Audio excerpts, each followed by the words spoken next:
Good morning. Thank you for joining me in this morning mindfulness practice. It's Monday morning, and I'm going to talk to you about success. I'm not talking about just being financially wealthy. I'm talking about feeling like you have success in every area of your life, a successful love life, successful relationships, feeling like you are successful in your purpose. What would you love to do with your life and not let a job get in the way, not let your fears and doubts and worries and ignorance and anxiety get in the way of being successful? I would say a wealthy person is not rich unless they are richly blessed in the way they feel about themselves, about life in general, about their accomplishments, their family, their friendships, their spiritual life, their emotional life. I don't know about you, but I want success in every area of my life.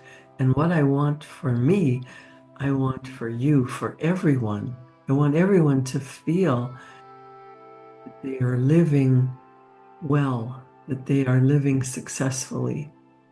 And that means having faith, even when things look like they're not turning out, having faith and patience, perseverance, and passion. I read that the common denominator of successful people is that they have a passion for what they do. They focus their attention on what they really, really want, and they let go of the past. They don't worry about what everyone else is doing. They take risks. They believe in innovation. They work hard. And they ask for help. They don't try and do everything themselves.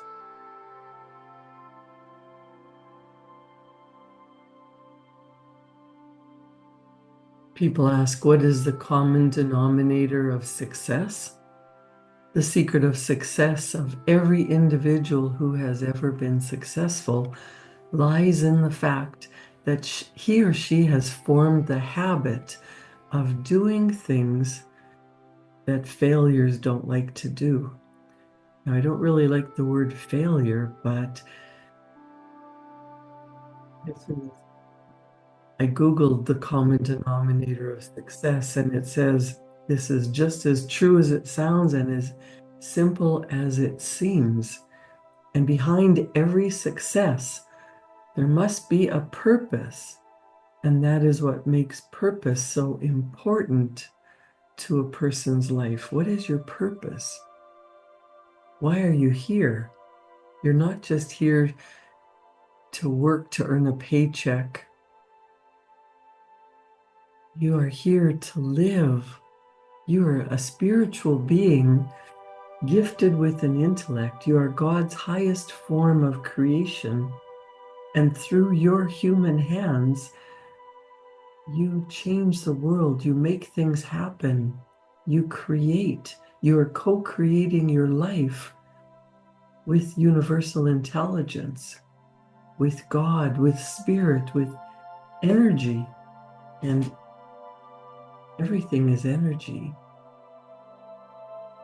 We're living in a three-dimensional world, but the things that you have created in your life, the things that have shown up, started with your thoughts and your actions.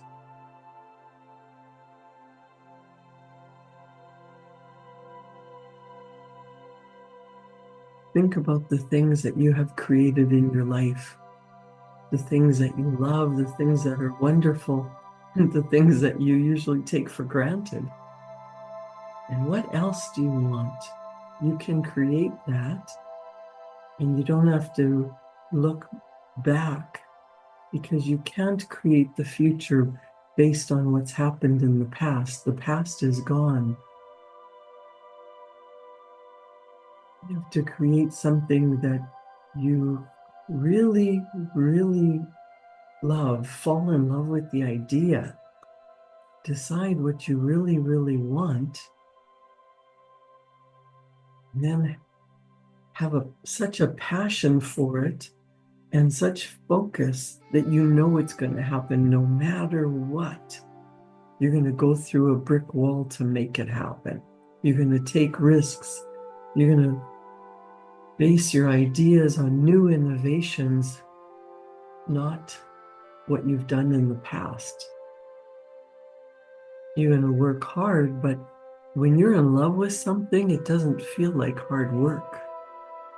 And you're going to take advantage of specialized knowledge of what other people do well, the things that you don't like to do. You can have other people do them for you, but you have to have faith that everything is going to work out not only for you, but for the greater good.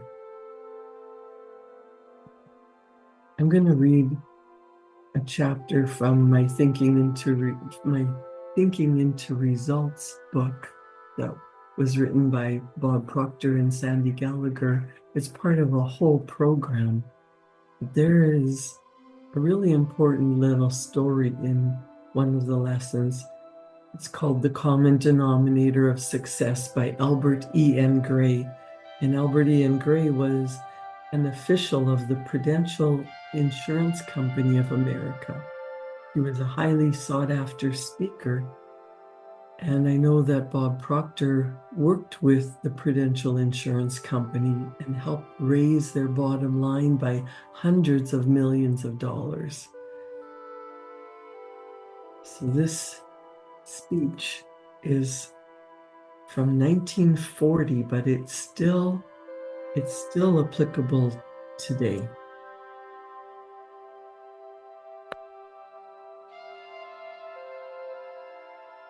Bob Proctor and Sandy Gallagher would talk about Albert Ian Gray often in his speech, The Common Denominator of Success.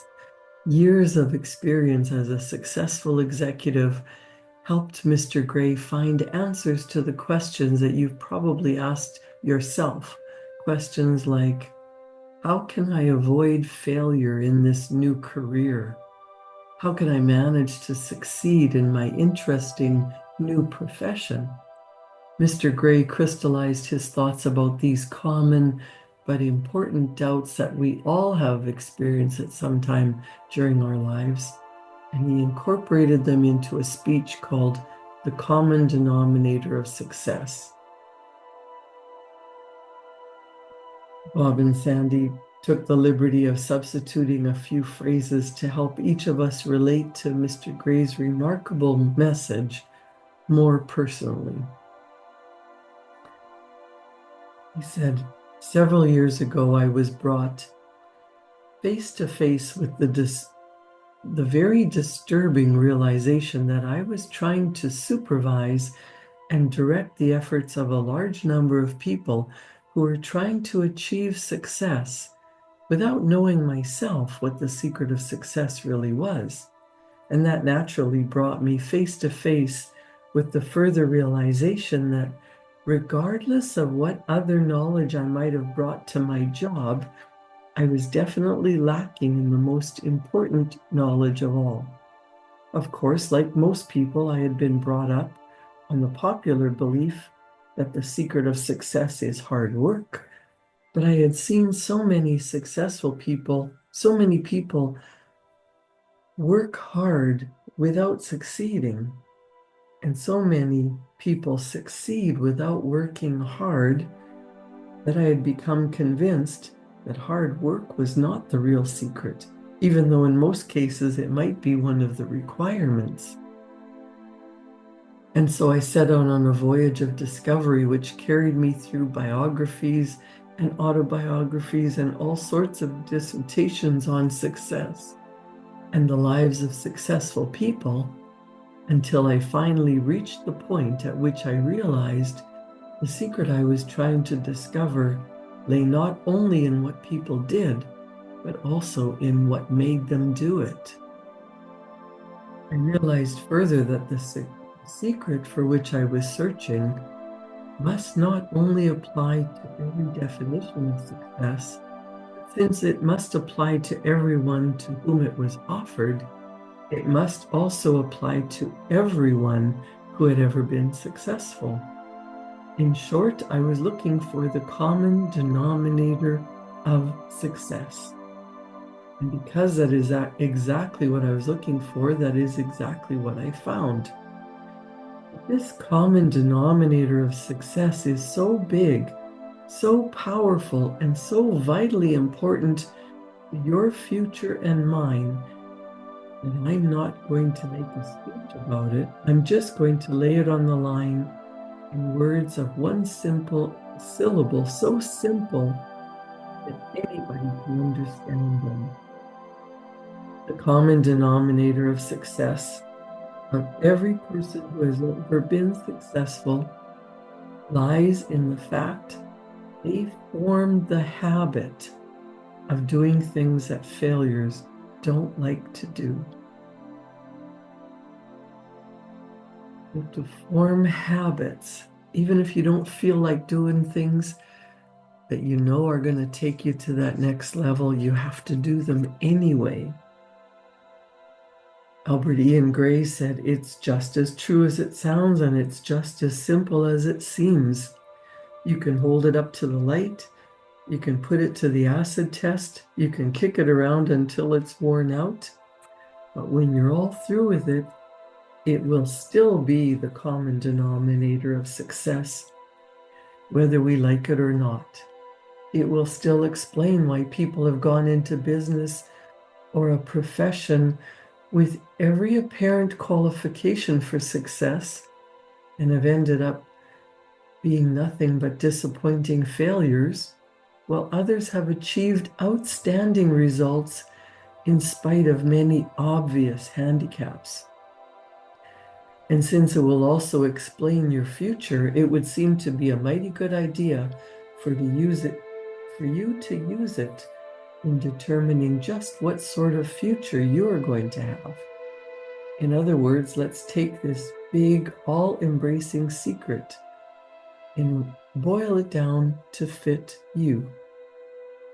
If the secret of success lies in forming the habit of doing things that failures don't like to do, let's start the boiling down process by determining what are the things that failures don't like to do. The things that failures don't like to do are the things that you and I and other human beings, including the most successful people, naturally don't like to do. In other words, we've got to realize right from the start that success is something which is achieved by the minority of people and is therefore unnatural and not to be achieved by following our natural likes and dislikes, nor by being guided by our natural preferences and prejudices. The things that failures don't like to do in general are too many and too obvious for us to discuss here. And so, since our success in every endeavor lies in our ability to persuade others to do what we would like them to do, let's move on to a discussion of the things that we don't like to do. Here too, the things we don't like to do are too many to permit a specific discussion. And I think they can all be disposed of by saying that they all emanate from one basic dislike common to all of us. We don't like to talk to people about something they might not want to talk about. Any reluctance to approach someone to suggest a change in their activity to persuade them to take a new approach is caused by this one basic dislike. Perhaps you've wondered what is behind this peculiar lack of welcome on the part of those we're trying to persuade. Isn't it due to the fact that our prospects are human too? And isn't it true that the average human being is highly resistant to change, even when it's for their own improvement?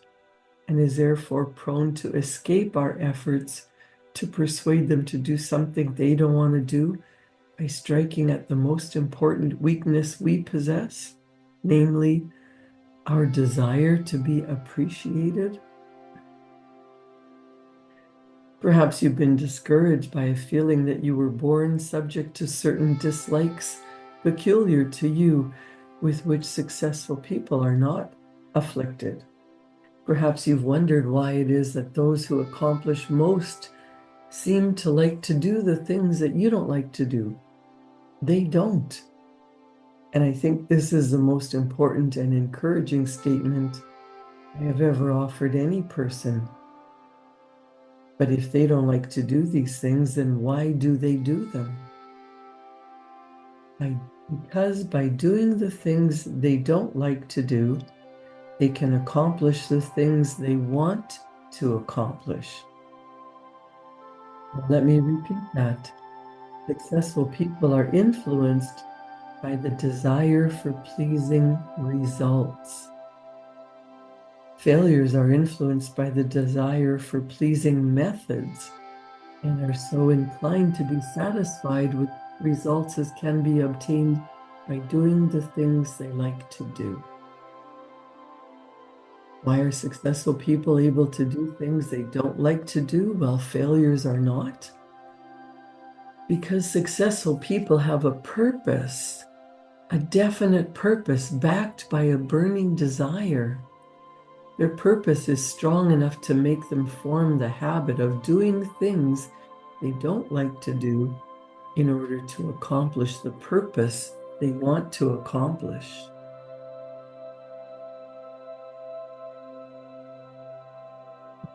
You have a burning desire for your purpose, something that you want more than anything.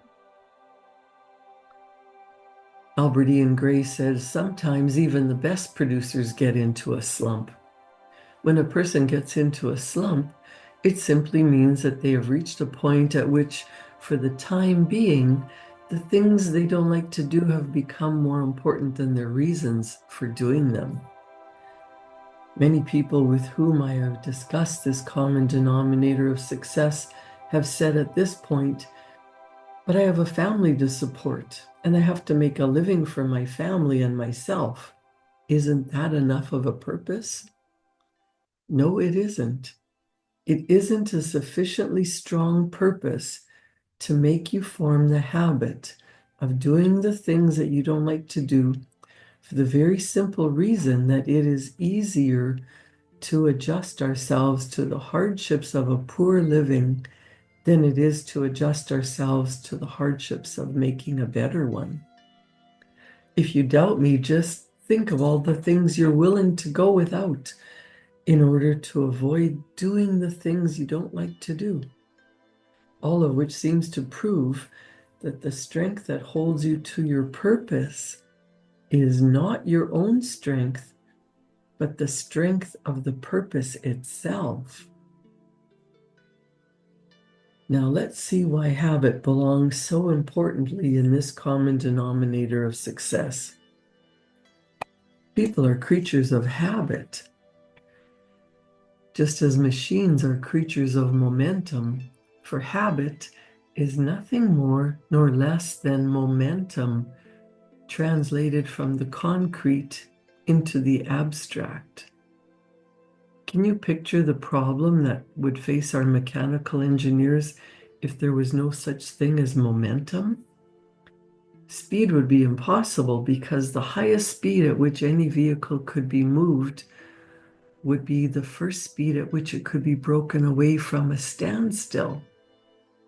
Elevators could not be made to rise, airplanes could not be made to fly, and the entire world of mechanics would find itself in a total state of helplessness. Then who are you and I to think that we can do with our own human nature what the finest engineers in the world could not do with the finest machinery that was ever built? Every single qualification for success is acquired through habit. People form habits, and habits form futures. If you do not deliberately form good habits, then unconsciously you will form bad habits. You are the kind of person you are because you have formed the habit of being the kind of person. And the only way you can change is through changing habits. Now, we all have inherited beliefs. We all live our life through habits. And Bob Proctor taught that paradigms are the habitual way that we do anything. The habitual way we think, the habitual way that we feel, the habitual way that we get triggered by the outside circumstances, that by people, by circumstances. You have to get into the habit of taking the time to think about what you really want and visualizing, getting into the habit of taking that beautiful vision of yours and feeling as if you're already there and allowing answers from a higher power to come to you. And then when you get into the idea of what you need to do, you have to go out and do it.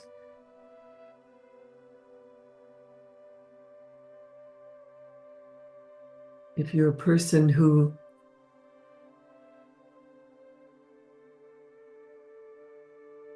earns an income through selling,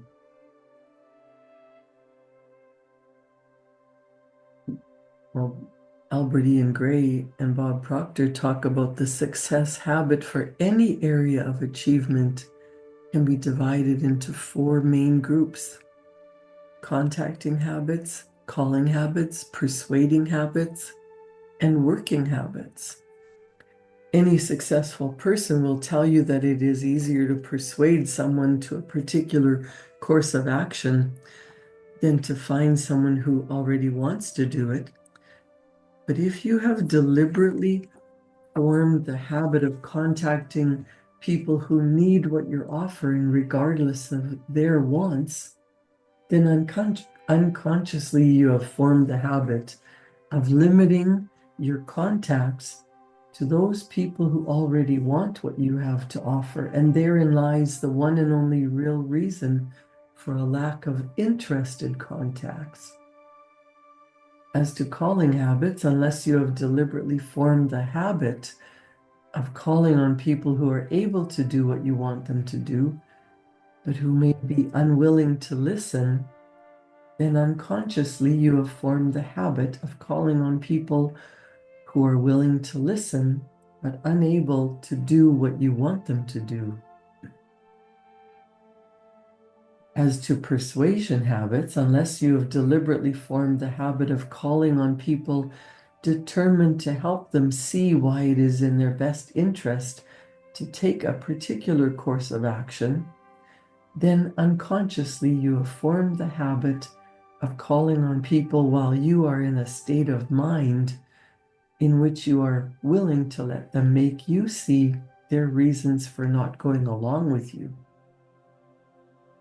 And as to working habits, if you will take care of the other 3, the working habits will generally take care of themselves, because under working habits are included study and preparation, organization of time and efforts, records, analysis, etc. Certainly, you're not going to take the trouble to learn the best approach to your presentation unless you're going to use it. You're not going to plan your day's activities when you know in your heart that you're not going to carry out your plans. And you're certainly not going to keep an honest record of things you haven't done or of results you haven't achieved. So let's not worry so much about the 4th group of success habits. Because if you are taking care of the first three groups, most of the working habits will take care of themselves. But before you decide to adopt these success habits, let me warn you of the importance of habit to your decision. Ian Gray said, I have attended many sales meetings and rallies during the past years, and I've often wondered why, in spite of the fact that there's so much good in them, so many people seem to get so little lasting good out of them. Perhaps you've attended sales meetings in the past and have left these meetings determined to do the things that would make you successful or more successful, only to find your decision or determination waning at just the time when it should be put into effect or practice. Here's the answer. Any resolution or decision you make is simply a promise to yourself that isn't worth a tinker's damn until you've formed the habit of making it and keeping it. And you won't form the habit of making it and keeping it unless right at the start you link it with a definite purpose that can be accomplished by keeping it. In other words, any resolution or decision you make today has to be made again tomorrow and the next day and the next day and the next, and so on. And it not only has to be made each day, but it has to be kept each day. For if you miss one day in the making or keeping of it, you got to go back and begin to do it all over again. But if you continue the process of making the promise to yourself each morning and keeping it each day, you will finally wake up some morning a different person in a different world, and you will wonder what has happened to you and the world you used to live in. Here's what happened. Your resolution or decision has become a habit, and you don't have to make it on this particular morning. And the reason for your seeming like a different person living in a different world lies in the fact that for the first time in your life, you have become master of yourself and master of your likes and dislikes by surrendering to your purpose in life. That is why behind every success, there must be a purpose. And that is what makes purpose so important to your future. For in the last analysis, your future is not going to depend on economic conditions or outside influences or circumstances over which you have no control. Your future is going to depend on your purpose in life. What is that deep purpose that you have for your life that you want to achieve more than anything? You must form daily habits.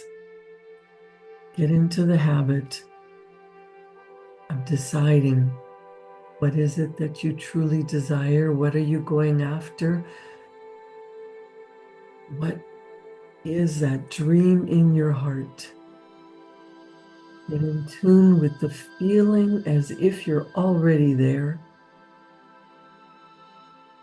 Go do whatever needs to be done. Make it happen. Melody. If you need help with that, please reach out. I love helping people accomplish their dreams. Create a wonderful day. Thank you for joining me in this morning mindfulness practice. Have a wonderfully successful day. I'll see you back here tomorrow morning at 7. Thank you.